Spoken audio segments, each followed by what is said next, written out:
Hi guys, in today's video I'm going to be talking about buy-to-let, interest only or repayment mortgage. Let's go!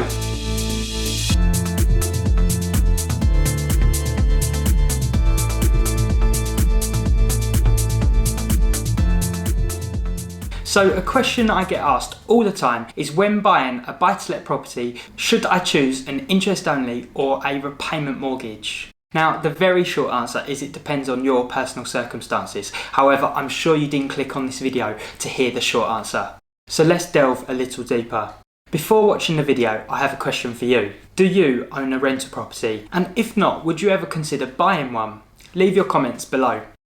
I must just quickly say today's video is not financial advice. Please chat to a professional advisor if you need advice. So I own 5 rental properties, and in the time I've owned them, I've had them on both repayment mortgages and interest only mortgages too. I started off with all of my properties on repayment mortgages. Just to confirm what a repayment mortgage means, every month you make a payment towards the interest of your loan, and you also make a payment towards reducing the overall balance of the loan, also known as the capital. My mindset was debt is bad. The sooner I pay off debt, the better. I was actually overpaying my buy-to-let mortgages with the aim of reducing the mortgage terms. Now, don't get me wrong, there was definitely a lot worse things I could have been doing with my money.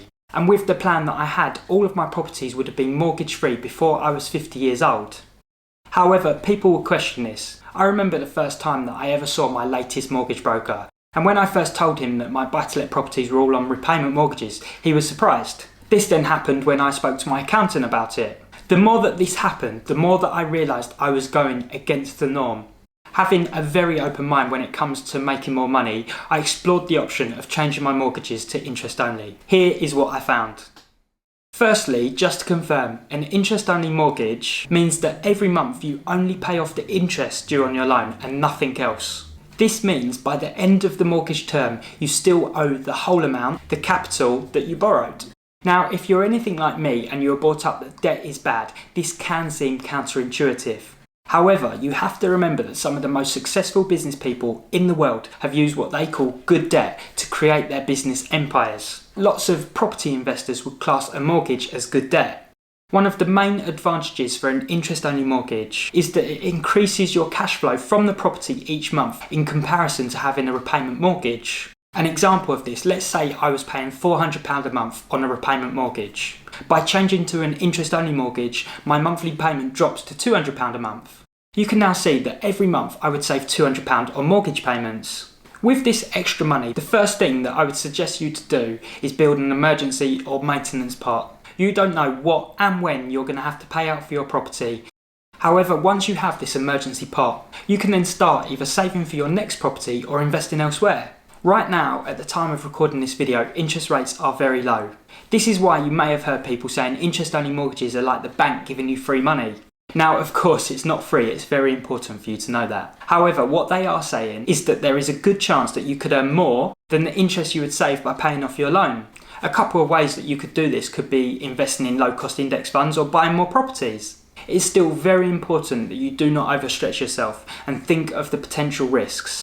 These could include things like void periods in your property, interest rates increasing and investments not performing so well.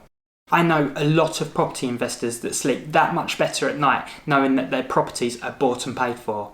However, what if we decide to go down the route of interest only and then invest the extra money elsewhere? Again, let's use an imaginary figure of a 2.5% mortgage interest rate. By the time you're watching this video, this could either be crazy high or crazy low. It is just an example. However, the point is that if we imagine that rather than saving the 2.5% interest by paying off our mortgage, instead we put the money into, let's say, a stocks and shares ISA and we invested in a low-cost index fund tracking the S&P 500, average past performance says it grows at around 8% a year. You can see how we could potentially be better off by doing this. Of course, past performance is no guarantee for future performance. Also, if your mortgage interest rate is much higher, let's say 6 or 7%, you may decide that paying off your mortgage is much more important than potentially earning 8% in an index fund, and I would completely be on your side. Now let's move on to some disadvantages that may have come up in your mind when considering interest-only mortgages. One of the main things that you may now be thinking is, but Gary, I'm going to still owe the whole mortgage capital at the end of the term. However, you need to consider 3 things. Firstly, property prices usually increase over time. This graph from Economics Health shows the growth of house prices since 1967. Again, do remember that past performance is no guarantee, but it's certainly a good sign to consider. Secondly, the value of your original loan will be worth less in future money due to inflation. Inflation averages at around 1.8% a year, so over time the pound coin in your pocket is reducing in buying power. A very silly example is, remember a Freddo bar? You used to be able to get them for about 10p, right? Now they are 25p or more in shops. Yes, it's a very stupid example of inflation, but I hope this gets across the point. You may have also heard your parents say, "We bought our first property for £10,000. Yes, I'm just as jealous as you are. Inflation can be used in our favour. Although we may owe £80,000 on a property, £80,000 at the time that you take out the loan is going to be worth a lot less by the time you come to have to pay it back. Potentially this could be in 25 or more years depending on the mortgage term you pick. Therefore, inflation is eating up some of the debt for us. Thirdly, if you are sensible with the extra money that you earn from your rental property, from the money that you save, you are investing this money and potentially earning even more money. This will potentially allow you to pay off the mortgage and have some left over. Either that or you've become a property tycoon and you now own hundreds of properties. Congratulations.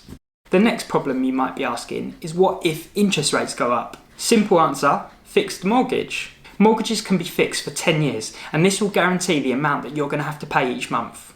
What if I decide I want to overpay my mortgage? Some lenders will allow you to pay off a balance each year. Often, this is around 10% of the remaining balance. If you feel like you may eventually want to do this, then check your lender allows you to do this. There would then be nothing stopping you making payments towards the capital when you can afford to do so. I have now decided to move all of my properties onto interest-only mortgages for the reasons I've outlined above. My question to you, would you pick an interest-only or a repayment mortgage if you invested in a buy-to-let property? If you found today's video helpful, can I ask for a very cheeky favour and you just hit that like button? It really does help a small channel like mine grow and reach new people. Thank you. Apart from that, I hope to see you on another video very soon. Take care, guys.